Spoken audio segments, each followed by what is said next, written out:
Hello, Srijan, how Hello. are you? Hi, I'm good, Sunny. Good morning. How are you doing? Good, Happy New Year. Happy New Year to you. Mm. So, this is turning out to be a very exciting beginning of the year for you, as we know. You have a Yes. concert coming up this Saturday on the Yeah. 10th. You have Hmm. a brand new course coming up, an online music appreciation course that is starting on Sunday, the 11th. Yes, that's So, right. could you maybe spend some time and tell us about both these things and more, perhaps the course? Absolutely, absolutely. I'd love to. Yeah, I mean, what better way to start a new year, right? Than with music and thinking about music and singing and listening to music and all of that. And thank you for doing this. Thank you for talking to me. It's always fun to talk to you because I always get this sense from you of wanting to know and wanting to experiment and try new things. And that's kind of what I'm doing with the course, even with the concert for that matter. I'm very excited actually to be performing with Suhail Bhai, who is a new sort of entrant into the Bay Area music scene, and he's a wonderful sarangi player. And I've never sung to sarangi accompaniment before, so that's a first for me, and that's exciting. And the other first, of course, is the scores, which I've been working hard on putting together, and I'm very excited about. Um, so I guess, I mean, you asked me about, what this cause is about and where it came from. So it comes from this fascination I have developed over the years with telling stories about music, right? And it's kind of what I do, right? Because I've spent so many years learning music, studying it with my father, with my teacher, and studying it in a completely different idiom and academics, doing my PhD, and now this book that I'm writing a biography of Pandit Kumar Gandharva. And so when I was studying the music with my father, it was, of course, learning music, like we all learn music. But of course, with my father, it was very different in the sense that I didn't only inherit music from him, I also inherited scholarship from him. Right, so he's a very well-known scholar of music also, and a lot of my formative years in music was spent at our archive of music, which is called Samvad Foundation, where there is a very vast treasure trove of rare recordings. And what we used to do there, so other than actually sitting down for riyaz and talim and all of that, a large part of my day would go in just listening to old recordings and listening under my father's guidance. And then he would be conducting his own study and his own documentation of this archival music, and I would sort of be his assistant in doing that. And then we'd get called to present archival music at various universities and for like public programs at various festivals and this and that, where in preparation for which we would go through this long process of selecting music from the archive. And just that, just curation, is a very educative. I learned so much because what you have to inevitably do is you have to ask yourself why. Why this piece over this other piece? Then what develops in your mind is a map of the tradition, right? So we talk about gharanas, but there are gharanas within gharanas. There are people who are very eager to assimilate the style of the gharana into their own music. There are people who are very eager to break out of what they see as a restriction that the gharana might impose upon them. There are people with all sorts of voices. Some people's voices are very suitable to the music that their gharana or their teaching wants them to sing, and others that where that is not the case. So there is that struggle. Some people just have a very different attitude, right? So what they want to express from the inside through their music can be very different. So it's a very fascinating tapestry of conflicting and opposing forces that make up this music. And the lesson I came, I mean, if I hate ending stories with a moral of the story, it makes it very boring. But if I had to put a moral on it, it would be that music is not one thing, it is many things. There is a certain plurality, and this is true of any music, right? But funnily and interestingly enough, what makes it different in Hindustani music is that one of the basic premises of Hindustani music is that there is a very well defined common ground of the grammar of the music. So, rag and tal, right? So, there could be someone who is the polar opposite of me as a musician, but we both might be singing malkons, and we both might be singing teen tal, and we both might even be singing the same bandish. So, what that does is that, in spite of the great, and there is truly a fascinating amount of diversity, but underlying that, there is a very easily accessible and very clearly definable common ground. And that, I think, is an ideal sort of situation to conduct a course like this, where you can say very clear things about what is common and what is not, right?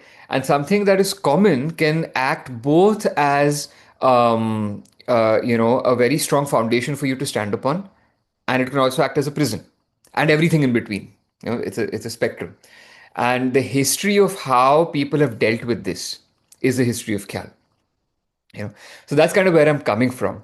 And then what happened was that through all of this training, sort of informal training with my father, where we study this music and curate it and present it and everything, that was still, I was very much caught up in his view of music. And his view of music came, of course, from his teacher Kumarji. It came from his father, my grandfather Vamanrao Deshpande, who wrote one of the seminal books on comparing the aesthetics of various gharanas. And then it came from his work at the archives, which exposed him to a very vast, it's not the case that he learned from one teacher and then very faithfully reproduced that music and passed it on to his students. That was not the case with him at all. He diverged and turned his understanding into a very vast canvas. But it was still his canvas, right? Then what happened was, when I did my PhD, I got into, and I took that PhD very, very seriously. And I sort of went all out, and it was a very different, very fascinating journey. What that did was it exposed me to the Western world of Western ethnomusicology, that rigor. Now, interestingly enough, I'm sorry, feel free to interrupt me. I'm kind of blabbering on. No, I'm having a blast just Okay. listening to all of these things. Please keep going. So what happened there was that I found that the kind of thinking I was used to when thinking about music was very music, in the sense that how is this rag sung by this person? Where did this rag came from that rag? Or this bandish shows this rag differently and that bandish shows it differently. Or this approach to taal, and all of that, gharana aesthetics and all of that. I found that, and I'm sort of maybe being a little bit unfair and I'm generalizing here, but comparatively, Indian musicologists tend to stick to the music itself. Whereas Western ethnomusicologists tend to step away a little bit from the music and look at the society in which this music is, in which it functions. And that is what ethnomusicology is. The ethno bit of ethnomusicology is precisely that, right? Now, we say, it is very commonly said that art reflects culture, art reflects society, right? But how? Can you actually show that that is the case? And that is what I sort of took it upon myself to do in my writing, and especially through this course also. And that is, I was able to find a way to express that and to understand that through academic study, through ethnomusicology, right? So it sort of opened up a whole new window for me. Ki, Arey, wait a minute. It's not as if this is happening somewhere in the heavens that this rag came out of that rag. It's people like you and me who are doing this, right? And these are people who have their own aesthetic preferences that are different, that conflict with those of other people.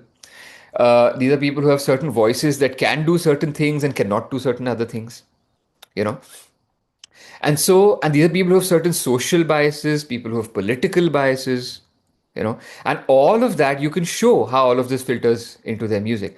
And what that did for me personally in my own singing was that it lightened me up, because I tend to be very self-critical as a singer, and I'm talking about this as an example of why practicing musicians might find this course interesting, you know so even though I came from such a liberal and such an open sort of atmosphere of teaching and learning music, I found through academics that there's an even bigger world out there, or that the world I already was familiar with is even bigger than I thought it was. And it lightened me up. It turned the world of Hindustani music into a sort of playground for me to experiment with. So this course is also an experiment in a way, because it is not possible to cover the entire history of anything in one course. But it is a particular, like the word we use in Marathi is mandani, a particular putting together, a particular arrangement of the history of this course, of this music. Nice. I mean, everything that I'm hearing you say is making me ask, I think of like 100 more questions that I have, but perhaps that's the cause, I think, of this course.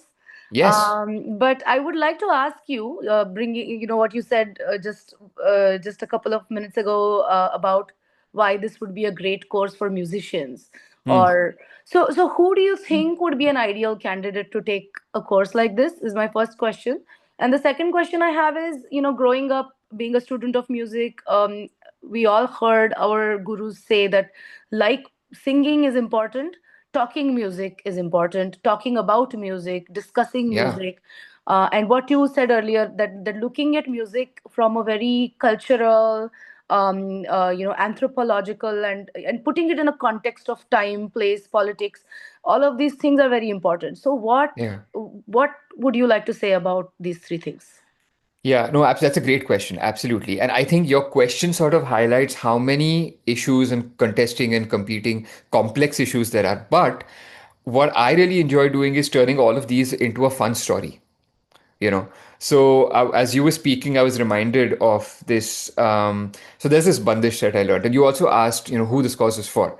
So before I go on to the bandish, to answer that, it's for anyone who has some kind of a connection and an affinity with Hindustani music. Okay. For people who are absolute newbies who've never heard Hindustani music before and want an introduction, sure, it could work for them also. But the audience I have in mind is people who are already listening or already singing or are learning and want to sort of deepen their experience of it some more. So to come to the story, that will sort of, I think, answer a lot of what you're asking. Um, there is a famous old bandish in Yaman Kalyan. Okay. Now, again, right here, my scholarly mind is telling me, is it Yaman? Is it Kalyan? Is it Yaman Kalyan? And the answer to that question is not only musicological, it's also social, it's also political. But that's for the course. Let's not go into it right now. But whenever someone asks anybody from the Gwalior Gharana ki, what is old Gwalior, they will inevitably sing this bandish. Okay, so it goes like this. Banu re ye balaiya. It's an old Gwalior khayal. Hmm. Banu re balaiya. Ah, ah, Lyonki.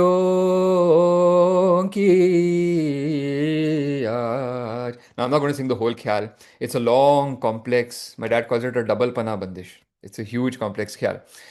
Now, there is so much that you can eke out of this one composition. Like, for instance, did you know that this is among the first bandishes that was put down in notation in the recent history of what we now call khyal, right?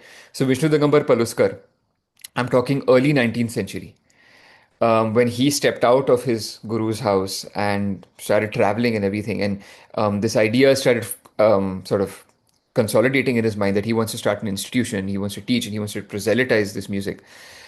He went to Mathura because it was sort of said in those days that Mathura is the seat of learning. If you want to access the ancient Shastras, the place you go is Mathura. Now, why? How did Mathura come to be this place? Right? Why was it so incredibly difficult for someone of the caliber of Vishnu Digambar Paluskar and his students and peers to put this bandish down in notation? So the first bandish he actually put down in notation was Avagonana kijiye goni sanga. This is an old Yaman Kalyan bandish. They say it took them 10 days to put this bandish down in notation. Right? Now, for you and I, that's like, what? It would probably take us, a very short amount of time, like 15 minutes probably, to put it down in notation if we sit down to work on it. But that's because of them. That's because of the work we did, that they did at that time. But how did Hindustani music come to a situation where notation just didn't play a role at all? That it was so difficult that it had to be invented. Paluskar had to invent a notation system. That's one question. Why did Paluskar want to put it down in notation at that time? What was his history? How did he do it? Okay, that's one sort of whole stream of inquiry that we might go into a little bit. Okay, now, did you also know that this text, Banure Balaiya Lyongi Aaj Suhag Ki Raat, it seems like romantic text about a Suhag Raat, all right? But it actually comes from the Vallabh Sampradaya Pushti Marg ethos. Okay, that is set in that Braj area. Gokul, Vrindavan, Mathura, that whole area. So there is this whole sect which is very well known. What we call Haveli Sangeet, all of that comes from there. Okay, so they have these standard texts, and you find these texts. Another text that you're probably familiar with, Sani, because of your training, is Pyari Pag Hole Hole Dhariye in Bihagada. That is a Vallabh Sampradaya text. And it is sung to this date in that context, but not the way we sing it, not in Bihagada or in Kalyan. It's sung in there. They have their own Drupad esque sort of way of singing it with Pakhavaj and everything, right? So then there is that whole history of why it is that we sing in Braj Bhasha. So what is the role that that context plays in this music? Okay. Acha. Now this is sung in Jhumra. Now, where did the Jhumra Theka come from? Like I've learned it in Jhumra. So where does the Jhumra Theka come from? I was just watching this interview of Suresh Savalkarji the other day where he says that Jhumra is not a tal, it's a Theka. And I was like, yes, that makes complete sense. That sort of tied together everything I've been studying about tal and Theka for me. But what does that mean? What does that mean? What is the history of it? Till what point in history do you have tal and when does it become Theka? Okay. Acha, then, if you listen to the old Gwalior people sing it, like Krishnarao Shankar Pandit, for example, that music sounds very odd to our ears because we're not used to it anymore. Okay, so later people who sang it, they changed it in very fascinating ways. So for who are so like two examples, two very different examples I can think of right now are Gajanan was Joshi, Ulhas Kasharkar ji, right? So they brought a very different discipline to singing this music. Kumar Gandharva, the tradition that I am affiliated with, he brought a very different aesthetic to this music, right? So, I mean, just to sort of very crudely and in a quick nutshell tell you, Gajanan Bua Joshi, Ullas Kasharkar, they brought a certain disciplinary and rigor to their singing of this bandish. Gajanan Bua used to say कि इस बंदिश में पूरा कल्याण है. This bandish has the entire span of Kalyani, right? It's very, very rich bandish. If you listen to the whole thing, you'll see, right? Whereas Kumarji would say that no bandish can contain the full rag. And he would say that what I want to do कि उस बंदिश में जो राग है वही मैं दिखाऊंगा. Okay. Now it is not about who's right and who's wrong. It's about what their music is, what music is to each of these people, and how they sculpt and fashion their music, and how they sculpt and fashion their entire understanding of what they're doing when they sing. I don't know if this is making sense. I think I sort of meandered a I little think bit. it's making a lot of sense. And again, what I'm hearing you say is the people that are responsible for a certain thing to be a certain way have to also be studied while studying that art form, because it's Yes. kind of almost it's hard to separate that. And if you study it out of context, it makes very little sense, which perhaps to a lot of us as students of music. And if you the way we have studied with the theory on one side and the singing on one side, and especially the typical exam culture that a lot of music Yeah. students or musicians study with, which is what is available commonly. It really disconnects a lot of these concepts. And what you're talking about is bringing everything together and putting little pieces of the puzzle and looking Yeah. at it, trying to look at it as much as a holistic picture as possible. Absolutely. And see, the other thing that happens because you mentioned exam culture. Now, if you look at any textbook, exam textbook that talks about this rag, about Yaman Kalyan, you will be told that it goes Nire Gama Dhani Sa. All right. But then in old Gwalior, Re Gama Padhani Sa, you'll find it in these old editions. Okay. Now, if you know the history of it, if you know, for example, the fact that it was when Bhatkhande ji did his work, and then his successors, so Ratan Jankar ji and Devdhar and a bunch of other people, when they did their work, it was then that we started thinking in these terms. Right? But before that, in the older traditions, they weren't thinking so explicitly about right and wrong in this way. They were thinking about right and wrong, but about other things in other contexts. You know, so see, the thing is that it's hard enough just to sing one sur properly. Right? You and I know as singers how hard it is to put up one basic performance. We are always dissatisfied after every performance. Yeah, this could have gone better. That could have gone better. But as a listener, you can listen much more deeply. What often happens with students of music is that you only learn as someone who eventually wants to sing. I've felt this happen with me. I know it has happened with you. It happens with everybody. है ना कि you're always thinking about what I can take from this music as a singer, and that inevitably is limited by where you are as a singer in that moment, which is all great. There's nothing wrong with this. It's a great thing, right? But as a listener of music, can you elevate your connoisseurship? Because what are you as an artist if you're not a connoisseur, if you're not a rasik, right? And for listeners, for people who don't aspire to become stage performers but are very invested in music, and that is a community that I think is incredibly valuable, right? Rasik hona, to be able to listen to the music for the sake of listening to the music, but not necessarily just as relaxation. Ki, okay, oh, I'm going to create my presentation or work out at the gym, and this is going on in the background. ऐसे नहीं. Listening. Like you go and watch a movie for 3 hours, you're not doing anything else for 3 hours. You're watching a 3 hour movie. How many of us listen to music like that at home on a recording? It's very rare that for 2, 3 hours you're listening to music. Isn't that ironic? I mean, we call ourselves musicians and listeners of music, but we don't do this. Often that's because we don't know what to listen for in the music we're listening to. So that's one big goal of this music, to tell you what to listen for and to make your listening life much richer. Because now, hopefully, after doing this course, it'll set you off on a trajectory where when you're listening to Kesar Bhai Kerkar Singh, you're not just listening to what's happening there in the moment. You're listening to Aladia Khan Saab's how he changed Gwalior. Then you have a reference point of old Gwalior, or you have a reference point of Kesarbai's contemporary Agra Gharana people, and you'll be like you're probably imagining what they would have done now that you're listening to Kesarbai do this. You're comparing voices. So acoustics is another thing subject that is dear to my heart that I study, and so there are so I mean we should probably talk about how this course will progress, Yes, I think that right? was going to be my next Yeah. question. That what I'm understanding is, and I've attended sessions with Satyashil ji, so I know that Mm.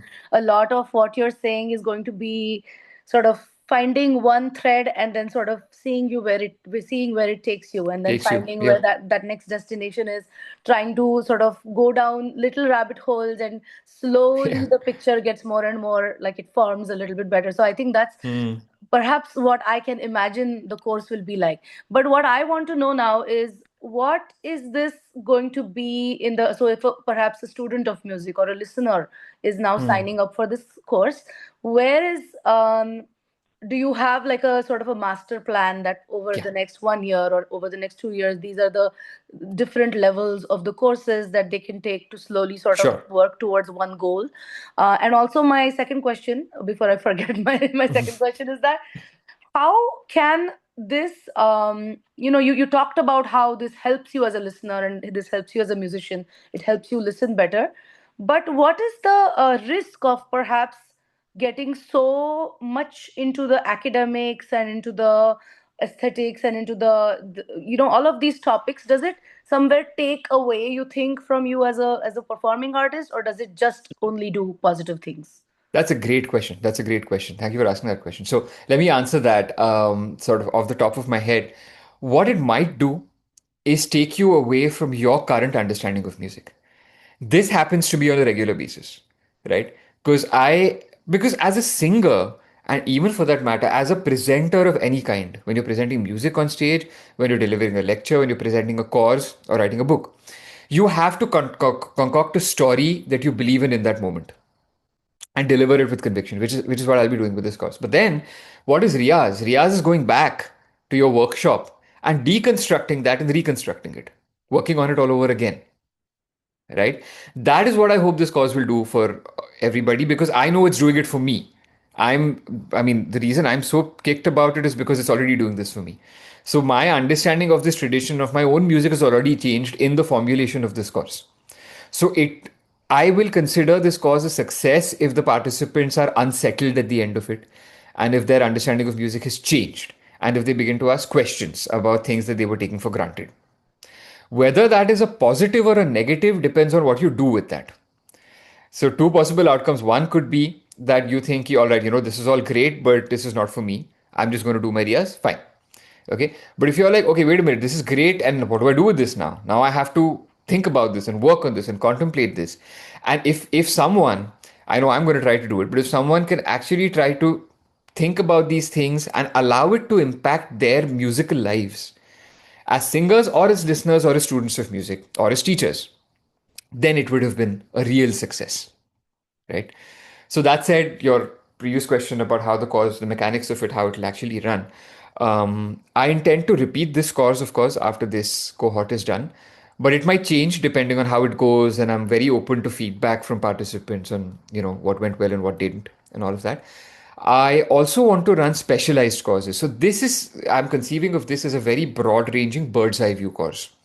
We'll get into a lot of nitty gritty, but it'll certainly be part of a more holistic experience, which covers, um, I would say, two or three very basic key things that this course is about is deep listening, learning to become a much better, much more immersed emotionally and intellectually immersed listener.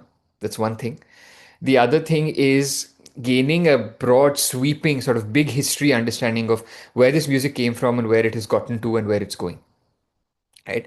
And the third thing is just in general, freeing yourself up to ask better and more informed questions about this music, right?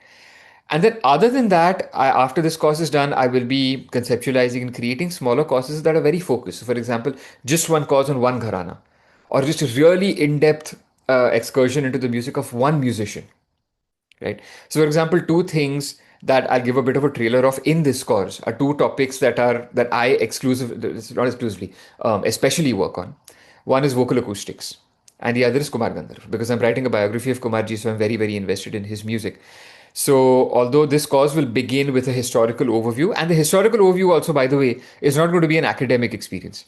It's going to be a storytelling experience. So, I'm going to involve you guys in a very broad, sort of very fascinating and tumultuous, dramatic rather, history of this music.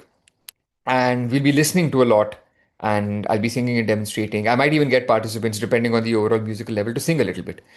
And then we'll get to the gharanas after this ancient history period gets done. And that'll be the gharana phase then. Of course, during the ancient history phase, I will also be discussing basic concepts of music. Concepts as basic as raag and taal. Many of the participants who've already signed up are already students of music or are singers and they already know this stuff. But some are not, so for their benefit, but also for those who already know this stuff, Raag and Tal, na, the interesting thing is they what it means has also changed over the course of history. So that's what I'll be going into for them, right? And then the Gharanas and how the Gharanas evolved and how by listening, through listening, not through dry discussion, but through actual listening, pointing out, oh, this is Gwalior, this is Agra. Within Agra, this is what this person does, this is what that person does, that sort of thing. And then there'll be these special sessions on Kumarji and his uniqueness on the context of this whole thing. There'll be one session on Kumar Gandharv's uniqueness, one session on vocal acoustics, in which I'll get into, like, the harmonics that come out of the tanpura, the harmonics in your own voice, why voices sound the way they do, which has a lot to do with musical aesthetics, why certain people like certain voices, and then what is actually happening acoustically inside of those voices. Yeah, so that's kind of what this course is about. And then all of these things that I touch upon, gharanas, aesthetics, listening, acoustics, particular artists, history, these are all then going to be turned into individual courses that will go into much more depth in each of these. So this course is a 3 month course, some basic rudiments about it, and we meet every Sunday morning at 9 p.m. California time, PST. Okay. That's been chosen so that on the East Coast it's 12 p.m., so it's still accessible. And in the UK, where I think there is some interest, also it is still at an accessible time. It is not for people in India because it's impossible to find a time that works for everybody. Right. So it is for people, it's mostly targeted to people in the US. In the US. So it's at Can 9 you a.m. tell on us again the Sundays. name of the course, the fees, Yes. and also where one how can one sign up for it? Sure. Yeah. So then I've called the call Ras Aasvaad. That also has a bit of a story behind it. So Ras Aasvaad was the name of the Hindi translation of one of my grandfather's books, where there are short biographical sketches of various Hindustani musicians. And I thought the end goal of the course is basically this, कि हिंदुस्तानी music का जो रस है उसका आस्वाद और अच्छे तरीके से लें. That's what Hmm. the course is for. So it's called Ras Aasvaad. It's priced at $399 US dollars. And this is for 12 sessions of 90 minutes each. So it works out as 30 something dollars per session. So I've Great. made it kind of accessible and affordable. Hmm. And it's a weekly course. The other thing I'm excited about is that everyone who participates in the course will become a part of this WhatsApp community. And I hope for that community to grow. And between sessions, there will be an ongoing discussion on the community. We will each share recordings that we've been listening to based on the previous session. And that community will sort of go on in perpetuity. As I do more and more cohorts of the course and as I do more specialized courses, those guys will join the community. So the aim is eventually to build up a largish community of informed and interested, dedicated listeners. Great. And how does one sign up for this course? Right. So you can visit my website. It's srijandeshpande.com. I think we'll post a link to it. And there is a Sure. Rasaswad link there where you can go. You can read more about the course, and there is a sign up link there as well. Wonderful. That's great. It's very exciting. As a student, as a musician, I'm very excited and I'm hopeful that I'm able Hmm. to participate. Oh, I'd love to have you. And I'm also excited for the community here to be able to take advantage of something like this. All the best, and thank you so Thank much you. for joining us today. Thanks so much. Thanks for doing this, Sunny. And I look forward to this cause and look forward to having you and everybody in it. Great. Thanks.